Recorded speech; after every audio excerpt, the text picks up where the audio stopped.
Hello, everybody, and welcome to Learn and Talk English. In this new series, we will help you improve your English listening skills by exploring engaging topics and real-life experiences. We encourage you to listen carefully until the end, as each episode is designed to help you expand your vocabulary, improve comprehension, and gain confidence in speaking English. If you find this episode helpful, don't forget to share it with others who might benefit. In today's episode, we will begin with two inspiring success stories of individuals whose lives changed because of their English skills. The first story is about someone who struggled with English but worked hard, earned a scholarship abroad, and successfully completed their postgraduate studies. The second story is about a professional who improved her English and, as a result, landed a better job and advanced in her career. These stories will motivate you and show how learning English can open doors to new opportunities. After that, we will shift our focus to daily life conversations. Our language experts will discuss practical, real-world scenarios and teach you useful phrases that you can apply in everyday situations, whether you're ordering food, making small talk, or navigating social and professional interactions. Understanding and practicing these expressions will help you sound more natural and fluent in English. In the following episodes, we'll continue to explore practical strategies to sharpen your listening skills, boost your speaking confidence, and improve your overall communication abilities. We'll provide valuable tips, engaging discussions, and interactive exercises to support your English learning journey. This podcast is perfect for anyone looking to improve their English, whether for daily conversations, career growth, or travel. So stay with us, keep practicing, and enjoy the journey of learning English. And before we dive in, don't forget to like, comment, and subscribe for more episodes. Your support helps us bring you the best content to enhance your English skills. Let's get started.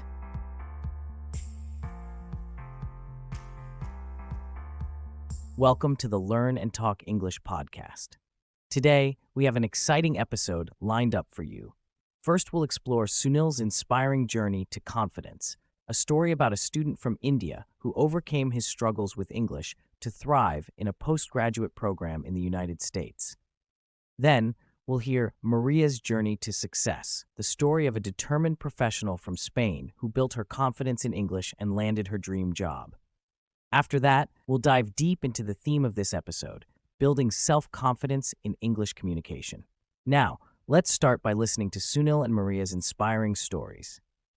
Sunil, a brilliant student from a small town in India, had always dreamed of studying in the United States. His hard work earned him a place in a prestigious postgraduate program at a renowned U.S. university. But while his technical skills were exceptional, his lack of confidence in English filled him with anxiety. Sunil feared participating in discussions and struggled to keep up with fast-paced lectures, making him question whether he belonged. In his first week, his professor, Dr. Williams, noticed his hesitation in class and invited him for a chat. "Sunil, you're incredibly talented, but don't let language hold you back. English is just a skill, and like any skill, it can be improved," she said. She advised him to practice daily, listen to podcasts to build comprehension, and speak without fear of making mistakes. Inspired by her words, Sunil committed to improving. He listened to English podcasts during his morning walks, practiced speaking with classmates in a conversation group, and made an effort to participate in class discussions. Though nervous, he pushed through his fear, viewing each mistake as a step toward growth. With consistent effort and Dr. Williams's encouragement, Sunil's confidence flourished. By the end of the semester, he was leading discussions, presenting his work with poise, and connecting with classmates from around the world. His improved English not only enhanced his academic success, but also gave him a sense of belonging. Years later, Sunil graduated with honors and became a respected computer scientist, working on groundbreaking projects at a top tech company. Reflecting on his journey, he often credited Dr. Williams's guidance and his persistence for transforming his life. Today, Sunil shares his story to inspire others, proving that confidence is built through determination and the courage to take the first step. Wow, wasn't Sunil's journey truly inspiring? His story showed us how consistent effort and the courage to step out of your comfort zone can transform your life. Sunil's determination to improve his English helped him thrive academically and shaped his future success. Now, we're moving on to Maria's journey to success.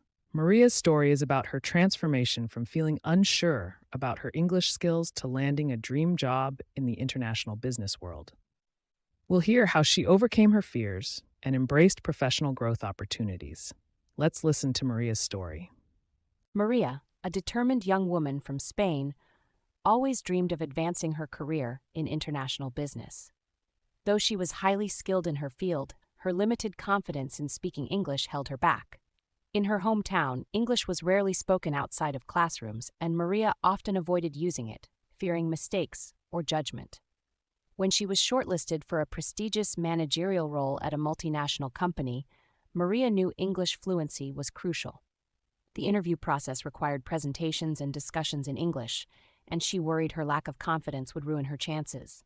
Despite her fears, Maria decided it was time to overcome this hurdle. Seeking help, Maria enrolled in a professional development program where her mentor, Miss Carter, gave her practical advice. Practice speaking daily. Use everyday opportunities to speak English, even if just with herself. Watch and mimic. Watch English interviews and practice mimicking their pronunciation and tone. Embrace mistakes. View errors as learning opportunities, not failures. Maria embraced these tips wholeheartedly. Every morning, she practiced speaking in front of a mirror, simulating potential interview questions. She watched business-related TED Talks to improve her vocabulary and pronunciation. Maria also joined a local language exchange group where she practiced conversing with native English speakers in a supportive environment. Gradually, her confidence grew. By the time of her final interview, Maria delivered her presentation with clarity and poise, impressing the panel with her expertise and communication skills. She was offered the managerial role, marking a significant milestone in her career. In her new position, Maria frequently collaborated with international clients and presented at global conferences. With each interaction, her confidence deepened. Reflecting on her journey, she realized that persistence and a willingness to learn had transformed her life. Today, Maria is a successful business leader, mentoring others who face similar challenges. Her story reminds us that growth begins with courage and a commitment to improve, one step at a time. After listening to the inspiring journeys of Sunil and Maria, it's clear how determination and persistence can lead to incredible transformations. Sunil showed us how stepping out of your comfort zone and embracing consistent effort can open doors to academic and professional success. Meanwhile, Maria's story highlighted the courage it takes to overcome self-doubt and seize opportunities for growth in the international business world. Both Sunil's and Maria's journeys remind us how truly powerful determination and persistence can be. They faced their fears, embraced opportunities to improve, and emerged stronger, more confident, and more successful. Their stories are not only inspiring, but also practical examples of how anyone can overcome challenges with English and achieve their goals. Now we're excited to move on to the next segment. We'll hear from two excellent experts, Jack and Olivia, who will share their insights on building self-confidence in English communication. They'll discuss tips, techniques, and strategies to help you grow your confidence and improve your English skills. Please stay tuned, and we encourage you to listen to this podcast multiple times. Focus on learning new vocabulary, phrases, and expressions, and don't hesitate to take notes to apply these lessons in your daily life. Let's dive into this insightful discussion. Welcome back to Learn and Talk English. I'm Jack, and I'm really excited for today's topic. Yeah. It's one that I know a lot of you guys struggle with. Absolutely. And so am I from time to time. It is building confidence in speaking English. And to help me explore this topic, we have Olivia, an experienced English language instructor. It's a pleasure to be here, Jack. I'm glad to have you. Thank you. So before we really get into it, we've got two really inspiring stories. Yes. About individuals who overcame their fear of speaking English to achieve their goals. And I think these stories are really going to illustrate just how powerful perseverance can be and what confident communication can really do for you. Absolutely. So we'll start with Maria. She's a talented professional from Spain. Okay. And she really needed English for this promotion, but she lacked the confidence to really go for it. Yeah, I think Maria's experience is something that a lot of learners can relate to. You know, that feel of making mistakes or not having like a big enough vocabulary. Oh, totally. And it can really impact your professional life. Absolutely. And what really stood out to me about Maria's story was her dedication to overcoming this. Yeah. Every single morning, she would practice English in front of the mirror. Wow. I mean, that's dedication. it's dedication. That's great. And I think it's such a simple but effective strategy. Right. And it's something like you can do at home, you know? And what she's doing is building fluency by repetition. She's correcting herself. And you get used to hearing yourself speaking in English, and it really does reduce anxiety over time. It's like, athletes, they practice every day. Yeah, exactly. So this is the same thing. Yeah. And you know what? It worked. That's awesome. Maria aced the interview and got that promotion. Good for her. It's amazing, right? Yeah, it's a testament to hard work and consistency. I love that. Yeah. So it shows that anyone can make progress if they just put in the effort. Exactly. And you don't have to be paralyzed by fear. You know, taking action is what matters. Love it. Cool. All right, so now we'll move on to Sunil. He's a brilliant student from India who's attending a really challenging university program here in the U.S. Now, he definitely had the academic skills, but his English fluency wasn't quite there yet. Yeah. And it really started to weigh on him emotionally. Yeah, I can imagine. Being in a new environment, surrounded by native speakers. Right. It's easy to feel lost and even start to doubt yourself. Absolutely. Language is so important to how we see ourselves and where we feel we belong. And when we can't express ourselves, it really can impact our confidence. Yeah, he really started to feel like he didn't belong. Yeah, But thankfully, he had a professor, Dr. Williams, who saw his potential. that's great. Yeah, she was great. A supportive teacher can make such a difference. Oh, absolutely. Yeah. She saw him struggling. And, she didn't just offer some empty words of encouragement. Right. She actually gave him some concrete strategies. And those strategies can be so valuable for English learners. Totally. Like, what kind of advice did she give? Well, she told him to focus on consistent practice, immerse himself in the language as much as possible, and most importantly, to accept that mistakes are a part of the process. Okay, so don't be afraid to make mistakes. Exactly. So many learners get caught up in trying to be perfect, Right. but making mistakes is actually how we learn. It's part of the journey. Yeah. I like that. And it's amazing how Dr. Williams' advice and just her support really transformed Sunil. It is. He started participating more in class, having conversations, and he flourished both academically and socially. That's wonderful. It just shows that sometimes all it takes is the right guidance and a supportive environment to really unlock your potential. And it's so interesting because while Maria and Sunil's stories are very different, they both initially felt held back by their English-speaking skills, right? They did. They both had those moments of doubt and fear that I think we all experience. Yeah, but they both made the choice to improve. Exactly. They stepped outside their comfort zones and embraced the challenge. Right. And the results are amazing. Yeah, they both achieved their goals, and it just proves that anyone can overcome these language barriers Absolutely. and open up a world of opportunities for themselves. If they have persistence and the right mindset. Exactly. I love it. Yeah. Yeah, it really is inspiring to see how they both took these challenges and made them into something positive. Yeah. And it's interesting how they each had a different approach to it. It shows that there's no one right way to learn, Totally. Like, I remember when I was learning Spanish, I tried those language exchange apps. Yeah. But I felt so awkward, like I was constantly stumbling over my words. Right. But then I found that listening to podcasts or watching Spanish movies with subtitles, that worked so much better for me. It's all about finding what clicks for you. Yeah.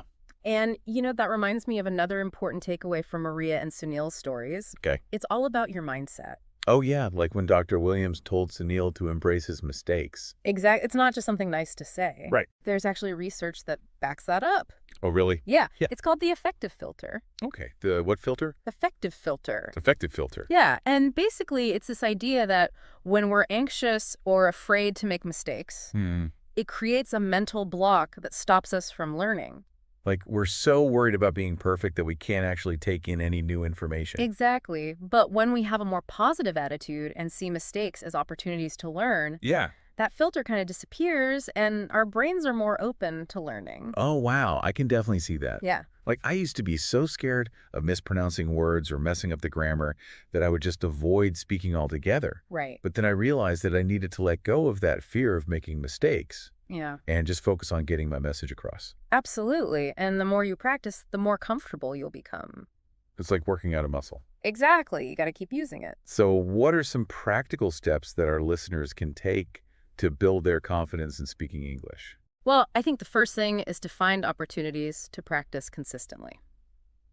Consistent practice. Yeah, it could be anything like joining a conversation group or finding a language partner or even just recording yourself speaking. I like that. The key is to make it a habit.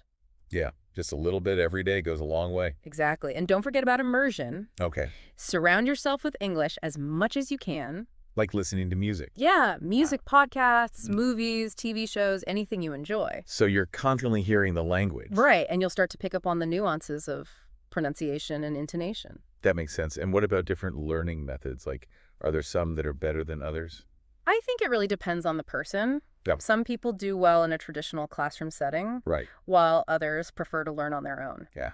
There are so many resources out there nowadays, like apps, websites, you name it. It's like having a personalized language learning toolkit. Exactly.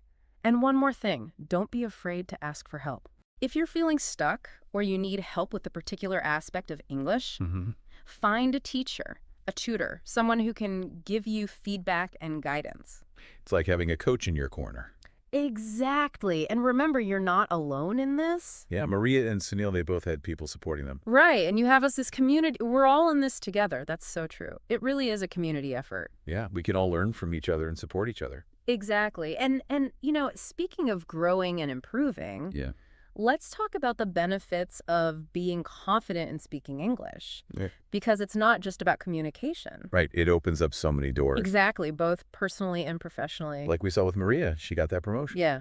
And Sunil had a much better experience in university. Absolutely. And it can even boost your self-esteem, Totally. You can connect with more people, make new friends. Yeah, travel the world. Exactly. Imagine being able to talk to anyone from anywhere, sharing ideas, making connections. That would be amazing. It really would. Yeah, it's like a whole new world opens up to you. And that's something worth working towards, right? Absolutely. Yeah. So to wrap things up, Yeah. I want to leave our listeners with this thought. Okay. Building confidence in speaking English. It's a journey. It is. It's not a destination. Yeah, you're constantly learning and growing. Yeah, so just take it one step at a time Celebrate those small victories. and never give up. And remember, confidence is something you build. It's not something you're born with. Exactly. You have to believe in yourself. And surround yourself with people who believe in you too. Absolutely. Well, that's it for today's episode of Learn and Talk English. Yeah. Thanks for listening, everyone. We hope you found these stories inspiring and the tips helpful. It was great being here. And don't forget to stay tuned, like, comment, and subscribe for more tips and inspiring stories on your English learning journey. We'll see you next time. Until then, keep practicing and keep believing in yourself.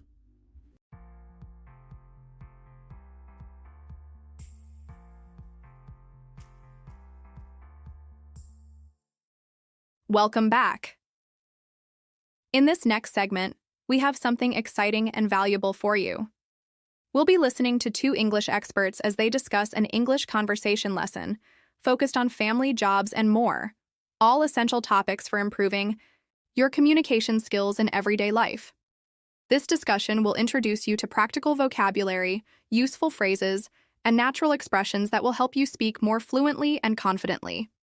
Whether you're talking about your family, discussing your job, or engaging in casual conversations, mastering these common topics will make your English sound more natural and effortless.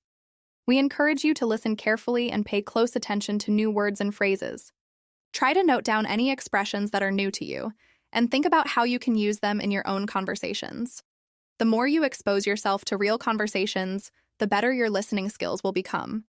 To get the most out of this lesson, we challenge you to practice what you learn. Repeat the phrases out loud, use them in your daily conversations, and even write them in the comments below. Let us know which words or phrases you found most useful and how you plan to use them in real life. And remember, active listening is the key to improvement, so stay focused, take notes, and most importantly, enjoy the learning process. If you're enjoying this episode, don't forget to like, comment, and subscribe for more valuable lessons to help you on your journey to English fluency. Now, let's dive into the conversation and start improving your English together. Welcome to the Learn and Talk English podcast. This episode is especially for you if you're learning English at a basic level. I'll be speaking slowly and clearly, and I'll repeat some sentences so you can practice speaking along with me. Today, we'll be exploring a variety of everyday topics to help you improve your conversational skills, just like chatting with a friend. I'm joined by another native English speaker, and we're going to have a relaxed and informal conversation about all sorts of things. Yeah, it's great to be here. I'm excited to dive into some interesting conversations with you. Me too. We'll be talking about things like family, childhood, jobs, and even travel, food, and hobbies. If this sounds interesting to you, please consider subscribing to this channel and hitting that notification bell so you don't miss any of our upcoming episodes. Sounds good. Okay, let's start with something we all have in common, family. Have you ever noticed that you might resemble someone in your family? Maybe you have your mother's eyes or your father's smile, or perhaps you share similar personality traits. It's really fascinating how these characteristics are passed down through generations. It really is. People have often told me that I look a lot like my mother. We have the same skin tone and eye color, and even our build is pretty similar. I think I inherited that slender physique from her side of the family. You see, my father's side of the family is German, and they tend to be a bit more, well, let's just say robust. Interesting. So you got your looks from your mom's side, but what about your personality? That's where my father's influence comes in. He is incredibly calm and patient. He rarely gets stressed. And I think I've inherited that same level-headedness from him. Now I'm probably a bit more lighthearted and playful than he is. He can be pretty serious sometimes. But yeah, that underlying calmness is definitely something we share. That's funny. We could be such a mix of different family members. I see a lot of my mother in my appearance. People often say that I'm her image, especially when they compare me to photos of her when she was my age. And it's not just physical features. I've also picked up some of her mannerisms, like her expressive way of speaking. I can definitely see that. You have a very animated way of speaking. Well, thanks. But my personality is more aligned with my father's side of the family. I think I inherited his rationality and his sense of humor. And I also get my boundless energy from my grandmother. She's always on the go. And I find myself constantly busy as well. Honestly, it's a bit of a challenge to slow down sometimes. I understand what you mean. It's important to find a balance, though. Even the most energetic people need time to recharge. You're absolutely right. Speaking of change and growth, let's move on to a topic that's a bit more philosophical. Childhood. When do you think childhood ends? And when do you really become an adult? This is the question that can have different answers depending on different cultures and personal experiences. It's a great question, and there's really no easy answer. It's more of a gradual process than a sudden shift, wouldn't you say? Definitely. It's definitely a series of milestones and experiences that shape us into who we are. But do you think there's a specific moment when you feel like you crossed that line into adulthood? For me, I think a big part of becoming an adult is being able to live independently and take care of yourself. Like when you're no longer relying on your parents for financial support or housing, or even for basic needs, that's when you really step out on your own. It's interesting that you mentioned independence. I agree. It's definitely a big part of becoming an adult.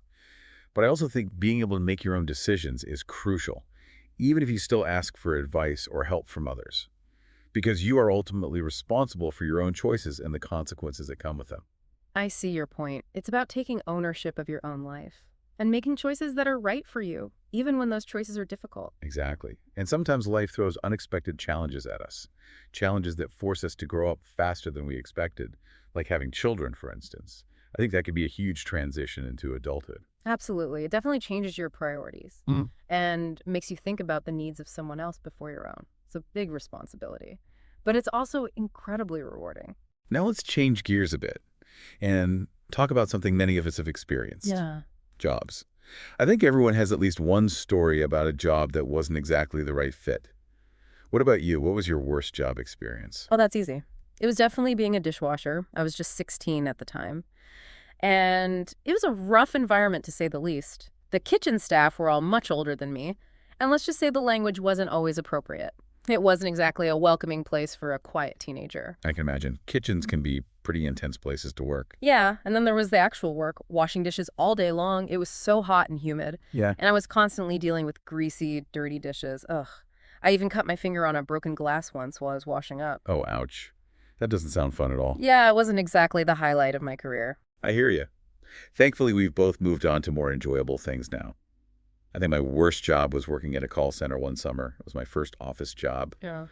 And I basically spent the whole summer glued to a desk, making endless phone calls to businesses. We were trying to convince them to sign up for some training on a new electronic device. And I had to read from a script every single time. It was incredibly repetitive and not at all engaging. Oh, man. That does sound mind-numbing. It was. They tried to make it more fun, like they had these dress-up days and silly competitions. But that didn't really change the fact that the work itself was really boring. Yeah, I think I would have preferred your call center job to my dishwasher job, honestly.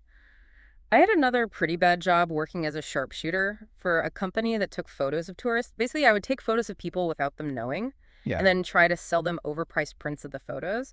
Felt kind of wrong. And honestly, most people were already taking their own photos with their phones. It wasn't very fulfilling work. Wow. It's amazing how much those bad job experiences can shape our perspective on things, though. They definitely make you appreciate the work you do now. Absolutely. Speaking of appreciating things, let's talk about travel. If you could pick 3 places in the United States to visit or revisit, where would you go? Well, for me, it'd have to be the Grand Canyon. It's one of those iconic natural wonders, the ones you always see in pictures.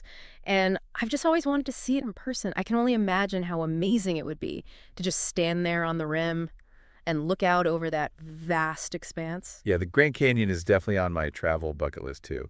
But I don't think I'd be satisfied with just seeing it from the rim. I would want to actually hike down into the canyon, maybe even camp there overnight, and really get a feel for that incredible landscape. Oh, yeah, that would be awesome. Since we're talking about the Western U.S., I've also always been interested in the Pacific Northwest. Seattle in particular seems like such a cool city. And of course, there's all that amazing nature nearby. The Cascade Mountains, the forests, the coast. I'd even want to take a side trip up to Vancouver and Vancouver Island. The Pacific Northwest is beautiful. For my second trip, though, I'd love to explore the Northeast, U.S. Maine, New Hampshire, Vermont. Those states all have such a unique feel, with the rocky coastlines and the charming seaside towns. And I've heard that the forests there are incredible, especially in the fall, when the leaves change color. And for my third choice, I'd want to go back to Colorado. That's where I grew up. And I haven't been back in years. I have so many great memories of exploring the Rocky Mountains. It would be amazing to see those places again. Oh, I bet. There's really something special about revisiting places from your childhood. As for my third destination, I think I have to go with Yosemite National Park. It's another one of those classic American landscapes that I've always dreamed of seeing. The granite cliffs, the waterfalls, the giant sequoia trees. It just seems like a place of pure natural wonder. Yeah, those are all great choices. Sounds like we both have a serious case of wanderlust. Travel is such a great way to experience new things and create lasting memories. Absolutely. Speaking of experiences, let's move on to something a little closer to home. Food. I'm always curious to hear about what people like to cook at home. What are some of your favorite things to make? Well, I tend to be a little practical when it comes to cooking. I like to make big batches of things so I can have leftovers for a few days.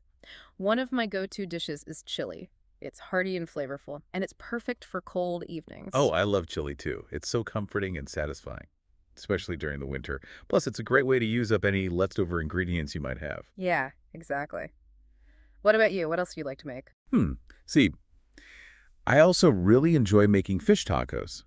I bake the fish instead of frying it to keep things a little lighter, and then I pile on all sorts of fresh toppings, like shredded cabbage, avocado, pico de gallo, whatever I have on hand. Shish tacos are the best. I'm also a big fan of salmon. I usually prepare it pretty simply, with a squeeze of lemon, some fresh dill, and a little bit of butter. That sounds delicious. I sometimes make a more Asian-inspired salmon dish with soy sauce, sesame oil, and a little bit of ginger. Oh, I'll have to try that. I'm always looking for new ways to cook salmon. Yeah, you should. And while we're on the topic of delicious food, I have to mention my love of soup. I could eat soup all year round, but it's especially satisfying during the fall and winter.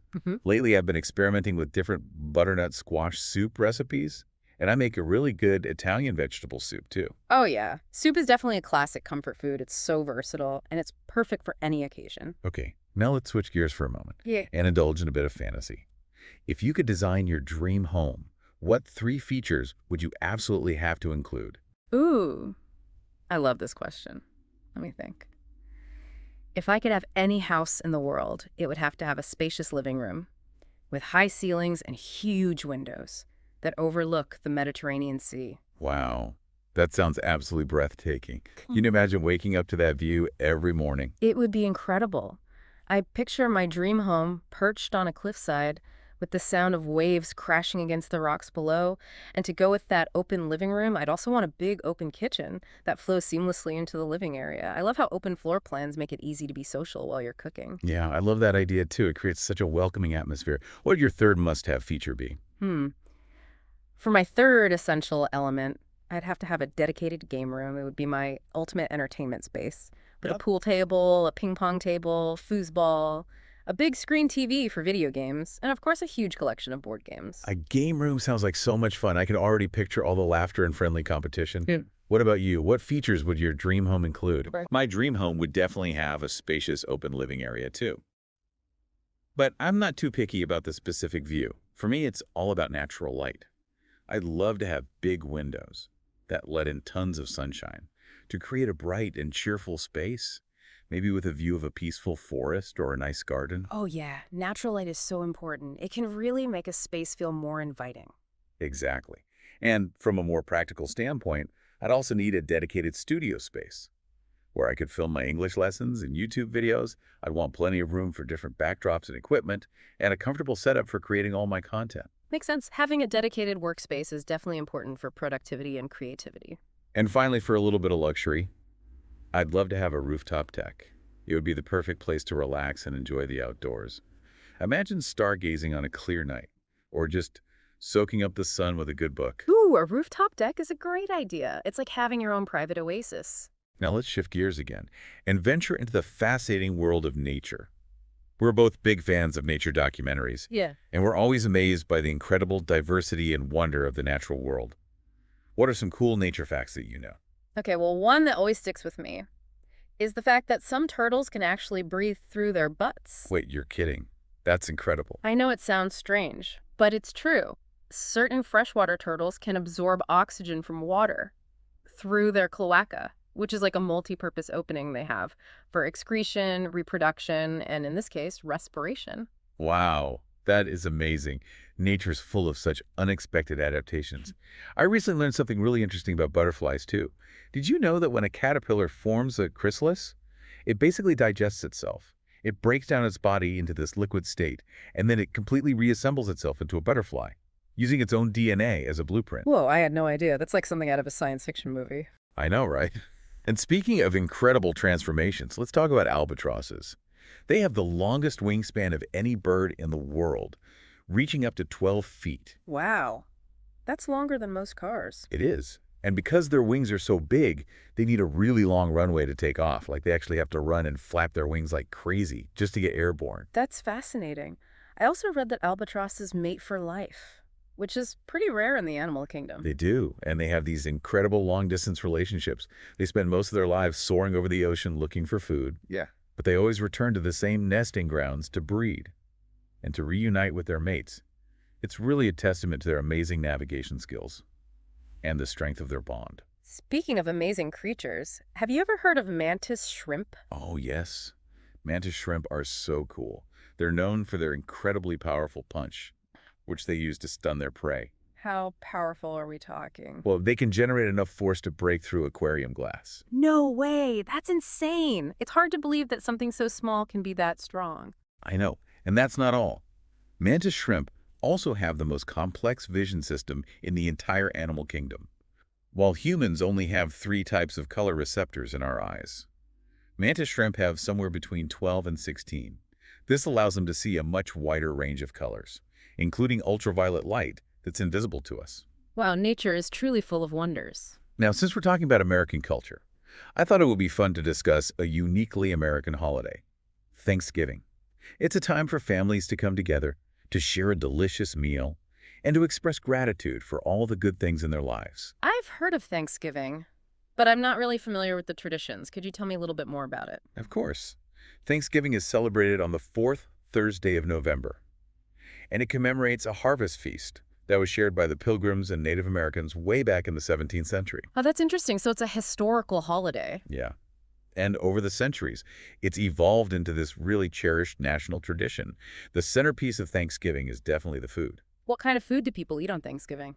Well, the main attraction is a roasted turkey, which is usually served with stuffing, gravy, mashed potatoes, sweet potatoes, cranberry sauce, and all sorts of other side dishes. That sounds like a lot of food. It is. Hmm. People usually spend days preparing for the Thanksgiving feast, and everyone goes back for seconds and thirds.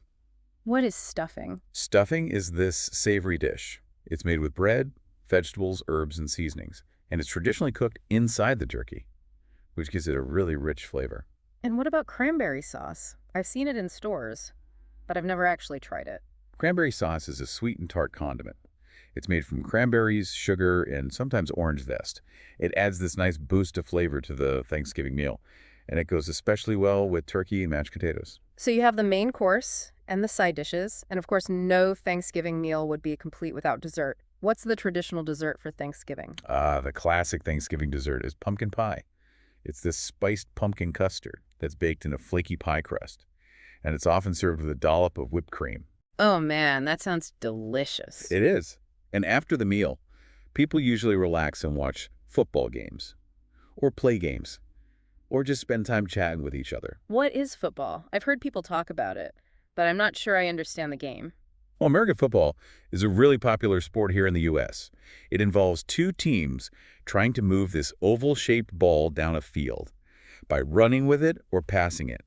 And the team with the most points at the end of the game wins. Ah, okay. It sounds like a pretty strategic and physical game. It is. It's a sport that a lot of people are really passionate about, especially on Thanksgiving Day, when families and friends get together to watch the games. That sounds fun. Now let's move on to a topic that's particularly relevant in our busy modern world: relaxation. We all experience stress from time to time, so it's important to have ways to unwind and take care of our mental health. I agree. Stress management is definitely essential for a healthy and balanced life. What are some of your go-to relaxation techniques? When I'm feeling stressed, I find that physical activity really helps. Like something that requires focus and concentration. So like playing a sport, going for a hike, or even just going for a brisk walk in nature. It helps me clear my head and get a fresh perspective. Yeah, I agree with you. Being out in nature can be so calming and restorative. I love taking walks in the park or exploring trails in the woods. It's a great way to disconnect from the hustle and bustle of everyday life and just reconnect with the natural world. For sure. You know, I also find that taking a warm shower can be really relaxing, especially at night. It's like I'm washing away the stress of the day and my mind just starts to unwind. Sometimes I even get my best ideas in the shower when I'm not actively trying to think or solve problems. That's interesting. I've heard that showers can boost creativity because the warm water and the lack of distractions create this ideal environment for brainstorming. You can just let your thoughts flow freely. Yeah, I think that's true. And of course, getting enough sleep is super important too. When I don't get enough sleep, I'm so much more irritable and anxious and overwhelmed. Oh, absolutely. Sleep is crucial for our physical and mental health. When we're well rested, we're better able to handle challenges and cope with stress. Another technique I've found really helpful is meditation. Even just taking a few minutes to focus on my breath and be mindful of the present moment can really calm my mind and reduce anxiety. I've been trying to meditate more regularly too. It's amazing how a few moments of stillness and deep breathing can completely change your perspective. I know, right? Sometimes the simplest things are the most effective. So we've talked about relaxation. Now let's talk about sports and exercise. What sports or activities did you enjoy doing when you were a child? Oh man, I was a pretty active kid. I tried a bunch of different sports growing up. I started with t-ball, which is like a simplified version of baseball for little kids. Then I played soccer for a few years. I also took swimming lessons and did gymnastics, which helped with coordination and flexibility. Wow. Sounds like you had a well-rounded athletic experience. Yeah, my parents always encouraged me to try different things and to find something I really enjoyed. I even tried figure skating for a little while. Figure skating. That's interesting. What made you want to try that? I don't know. I was always fascinated by how graceful and artistic it seemed. I loved learning how to glide across the ice and how to spin and jump. But then my brother convinced me to try hockey, and that ended up being my favorite. Hockey is a pretty demanding sport. It takes a lot of skill and stamina and teamwork. It does, but it's so exhilarating. The speed, the strategy, the physicality. It's the kind of sport that keeps you on the edge of your seat. I can definitely see the appeal. I didn't really play any team sports when I was a kid. I mostly just played outside with my friends. We would play tag, hide and seek, kickball. We even made up our own games, using whatever we could find in our backyard or at the park. Yeah. But the main sport I did was swimming. I was on a swim team every summer, from elementary school all the way through high school. Wow, that's a big commitment. What did you like most about swimming? I love the feeling of being weightless in the water and the rhythm of my strokes. And I like the challenge of trying to improve my times. Swimming taught me a lot about discipline and perseverance and the importance of setting goals. That's awesome. Okay, new topic. Electronics. If you could upgrade any of your electronic devices for free, what would you choose? That's a fun question. I'm not really a big tech person, but I can definitely think of a few upgrades that would make my life easier. Well, I actually had a little mishap with my laptop recently. Oh no, what happened? My son accidentally stepped on it, and, well, it's not really in one piece anymore. Oh dear. I hope it wasn't too badly damaged. It still works, Yeah. but the screen's cracked, and the casing is pretty messed up. So yeah, if I could upgrade anything, it would definitely be my laptop. I use it for everything. Work, communication, entertainment. Having a fully functional laptop would be a lifesaver. I understand that. A Yeah. reliable laptop is pretty essential these days. The other upgrade I'd want is a home security system. We don't have one right now. And I think it would give me a lot more peace of mind, knowing that our home is protected, especially when we're traveling. Yeah, home security system can definitely provide some extra peace of mind. Yeah. It's nice to know that your home is being monitored and that you'll be alerted if anything unusual happens. For sure. As for me, I'm not really into fancy gadgets, but I would love to have keyless entry for my car. You mean like a key fob that lets you unlock and lock your car remotely? Exactly. It'd be so convenient, especially when I have my hands full with groceries or when I'm trying to get my 2 little kids in and out of the car. No more fumbling around for my keys. Oh, yeah, that would be really handy. You know, our car actually has keyless entry, but we don't have the key fobs for it. The previous owner lost them. Really? Well, maybe that's a sign that we should invest in some new ones. Yeah, maybe. Okay, let's wrap things up with a topic that can be both insightful and funny. Funny. Yeah. I think we've all made purchases that we later regretted, whether it was an impulse buy or a gadget that didn't live up to the hype, or just something that we realized we didn't really need. What are some purchases that you regret making? Oh, let me think. Well, one that comes to mind right away is this pair of expensive headphones I bought a while back. Oh, what was wrong with them? Well, for one thing, they were really expensive. I think you even tried to talk me out of buying them. I vaguely remember that conversation. I was convinced that I needed to upgrade my headphones, and I got sucked in by all the marketing. But when I finally got them, they were incredibly uncomfortable. They like clamped down on my ears. It was like a vice grip. I would get headaches after wearing them for a while. Ouch. That doesn't sound good at all. And then to make matters worse, our cat decided he liked the cord, and he chewed right through it. So within a week of buying these expensive headphones, they were basically useless. Oh, no. What a nightmare. Yeah, it was a good lesson learned. Don't make impulse purchases and do your research before you buy something, especially if it's expensive. I hear you. I actually have a much smaller purchase that I regret making all the time. Buying tea at Starbucks. Really? Why? Well, I don't drink coffee, so tea is pretty much my only option there. But I always cringe at the price. It seems so ridiculous to pay that much for a tea bag and some hot water, especially when I can make a whole pot of tea at home for way less money. I see your point. It's easy to fall into the convenience trap, and those little expenses can definitely add up over time. Exactly. And to be honest, the tea at Starbucks never tastes as good as I want it to. Yeah. You know, I try not to dwell on past purchases too much. If I bought something and I enjoyed it at the time, I don't really beat myself up about it later, but I definitely understand that feeling of buyer's remorse. I like that attitude. I'm trying to be more mindful of my spending habits too, and to focus on experiences rather than material things. Yeah, that's a great philosophy. My other big regret is something that I think a lot of parents can relate to. Buying toys for my son that he never plays with. I always have this idea in my head that he's going to love this particular toy, but then he ends up ignoring it completely and just playing with whatever's in his imagination. I know what you mean. Kids often have their own ideas about what's fun. It's true. It's a good reminder that sometimes the simplest things are the most engaging for young minds. Yeah, you know what? I just thought of another purchase I regret. A while back, I bought some t-shirts online, and the quality was terrible. The fabric was so thin and scratchy, and they fit really weird. Yeah, buying clothes online can be risky. You never really know how the fabric is going to feel or how clothes are going to fit until you actually try them on. You're telling me it's definitely a gamble. Well, on that note, maybe we should focus on something more positive. Mm-hmm. What are you grateful for? It's always good to take a moment to appreciate the good things in our lives. That's a great idea. I'm grateful for my family, my health, and the fact that I get to do work that I find meaningful. What about you? I'm grateful for my family and friends, my adorable dog, and for the opportunity to connect with people all over the world through my work. Oh, that's nice. It's amazing how even when things are tough, there's always something to be grateful for. Absolutely.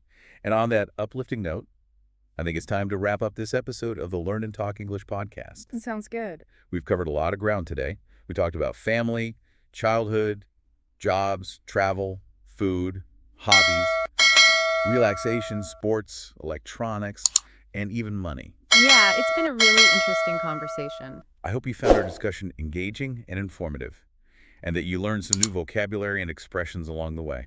If you enjoyed this episode, please subscribe to our channel and hit that notification bell so you don't miss any of our future conversations. And be sure to leave a comment below. We'd love to hear your thoughts on the topics we discussed. Yeah, tell us about your family, or your favorite places to travel, or your go-to relaxation techniques, or even some purchases you regret making. We appreciate you joining us on this journey of language learning and cultural exploration. Until next time, keep practicing your English and keep those conversations flowing. Bye for now. Bye.